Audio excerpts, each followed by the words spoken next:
میں کشمیر یونیورسٹی میں تھا، بیان کر کے باہر نکلا، لڑکے مجھ سے کہنے لگے اسپن تو اس کیا بانو، میں تو کیا چھو بانو تو بس اس بانوا فلانی طبقہ میں تو تو بنو نا کہیں طبقہ تو بنو سود اس شاہ ہمدانی کیا شاہ ہمدانی ذریعے چکے مت اسلام آمد اور شاہ ہمدان اور بزرگوں کے ذریعے سے کشمیر میں اسلام آیا، اس مسلک کی مکمل ترجمانی، اس مسلک کی مکمل پاسبانی، اس مسلک کو جو کا تو مکمل طور پر آج کے زمانے میں پڑھنے پڑھانے اور سمجھنے والا دیوبند کا علماء کا طبقہ ہے۔ سیم وہی مسلک قرآن کے بارے میں، حدیث کے بارے میں، فقہ کے بارے میں، بدعات کے بارے میں، صحابہ کے بارے میں، تابعین کے بارے میں، اولیاء کرام کے بارے میں، آستانوں کے بارے میں جو مسلک حق ہے وہ علماء مسلک اہل سنت والجماعت اور مسلک اہل سنت والجماعت کی آسمانی اس وقت دیوبند کے علماء علامہ انور شاہ صاحب رحمہ اللہ تعالی، جس کے بارے میں مولانا اشرف تھانوی نے کیا کہا تھا کہ اسلام کی سچائی کے دلیل انور شاہ ہے، اگر اسلام غلط مذہب ہوتا انور شاہ مسلمان نہیں رہتا۔ اس بات کو مولانا عبد المجید دریابادی نے نقل کیا اور فرمایا کیا، ایک انگریز نے کہا ہے اسلام کے سچے ہونے کی دلیل امام غزالی ہے، اور ہمارے حضرت تھانوی نے فرمایا اسلام کے سچے ہونے کی دلیل علامہ انور شاہ صاحب۔ علامہ انور شاہ صاحب وہ شخص ہیں کہ جس کو صرف شکل دیکھی کہ انگریز نے تو مسلمان ہو گیا، تو جس مذہب میں یہ شکل والا ہوگا کیا نورانیت رہی ہوگی، کیا تاثیر رہے ہوگی، واللہ اعلم۔ اور شاہ صاحب رحمہ اللہ تعالیٰ کو جب وفات کے بعد ان کو خواب میں دیکھا گیا، پوچھا حضرت کیا معاملہ ہوا آپ کے ساتھ، کہنے لگے سارے اعمال بند ہیں، ختم نبوت کے کام کی بنا پر اللہ نے مغفرت کر دی ہے۔ ختم نبوت کی حفاظت ہمارا کام، صحابہ کرام کی عصمت اور عفت کی حفاظت کا ہمارا کام، مسئلہ کے حق امت تک پہنچانا ہماری ذمہ داری۔ اس لیے میرے بھائیوں ہر باطل سے بچو، اور اگر کوئی بھائی غلط فہمی میں کسی نقلی مہدی کا شکار ہو گیا، کسی نقلی گانے والے کے پیچھے لگ گیا، کسی ایسے مسلمان دھوکے باز کے پیچھے لگ گیا کہ جس نے کہا گانے سب کچھ ہے نماز کچھ نہیں ہے، اپنے آپ کو دھوکوں سے نکالو، اور ایسا نہ ہو کہ ان دھوکوں کے نتیجے میں تمہاری دنیا اور آخر برباد ہو جائے گی، اور ایسا نہ ہو ایمان ختم ہو جائے گا، اور ایسا نہ ہو آخر میں قیامت کے دن کہیں گے یا اللہ تعالیٰ فرماتے ہیں سدوخت ہے جو یاد تو ظالم،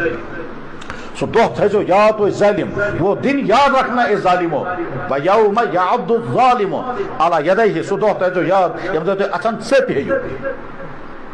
کیا کرو افسوس، یا ویلتا لیتنی لم اتخذ فلانا خلیلا، افسوس میں نے فلانے کو فالو نہ کیا ہوتا، افسوس باسانے میں گلزار پیرس پوتو، افسوس باسانے فلے نسبت، افسوس باسانے فلے خاطروں کو کاٹ کر افسوس کرو گے، افسوس میں یہ ویب سائٹوں کے چکر میں نہ ہوتا، افسوس میرا فرینڈ سرکل جنہوں نے مجھے برباد کر دیا ان کے ساتھ میں نہ رہا ہوتا، افسوس میں نے فلانے دوست کے ساتھ نہ رہا، مجھے چرسی بنا دیا، مجھے ڈرگس کا عادی بنا دیا، مجھے بدکاریوں سکھا دی۔ جناب وہ لٹریچر، وہ ویب سائٹیں، وہ یوٹیوب، وہ فیس بک اور وہ نیٹ کے چکر، ان تمام سے اپنے آپ کو بچاؤ جن کے نتیجے میں گمراہی آ جائیں گی، جن کے نتیجے میں مائنڈ سیٹ بگڑ جائے گا، اور اپنے آپ کو بچانے میں اگر کامیاب ہو گئے اور ہم ایمان پر اور اپنے اخلاق کو کامیاب تو زندگی کامیاب، اور ہم جہاں جس جگہ رہ رہے ہیں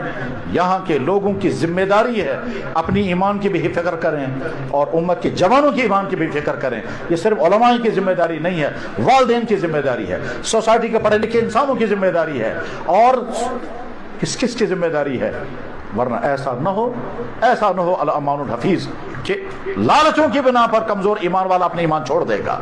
دباؤ میں آ کر کے کمزور ایمان والا اپنے ایمان چھوڑ دے گا، کنفیوژن کی بنا پر اپنا ایمان چھوڑ دے گا تو مرتدوں کی پھر شروع ہو جائے گی۔ ایسا نہ ہو، کیونکہ قرآن کریم کی پیشن گوئی ہے اور اللہ کے نبی ایسا نے فرمایا ہمیں تو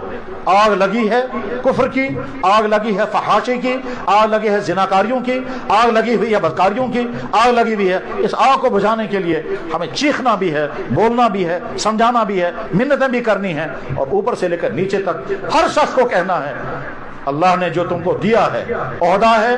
سورسز ہیں، بولنے کا پاور ہے، قلم ہے، جو کچھ بھی ہے، تم سوچو اپنی اس چیز کو کس چیز کے لیے استعمال تم کر رہے ہو، تم اپنی جوانی کو کس چیز میں برباد کر رہے ہو، تم اپنی کرسی کو کس چیز کے لیے استعمال کر رہے ہو، تم اپنے بولنے کے پاور کو کس چیز کے لیے استعمال کر رہے ہو، تم اپنے قلم کو کس چیز کے لیے استعمال کر رہے ہو، تم نے اگر تعلیم کے نام پر لڑکوں اور لڑکیوں کا ڈانس کرا ہے تو اسے کیا ملے گا امت کو۔ ہر شخص سوچے میں جو کچھ کر رہا ہوں یہ انسانیت اور ایمان والوں کے لیے خیر کا معاملہ ہے یا نہیں۔ بس ہمیں دو ذمہ، خود بچنا اور لگی ہوئی آگ کو بجھانے کی فکر کرنا۔ اگر ہم اس کے کرنے میں کامیاب ہو گئے تو ہماری زندگی کامیاب ہو جائے گی۔ میں حدیث سنا کر بات ختم کر رہا ہوں۔ جناب رسول اللہ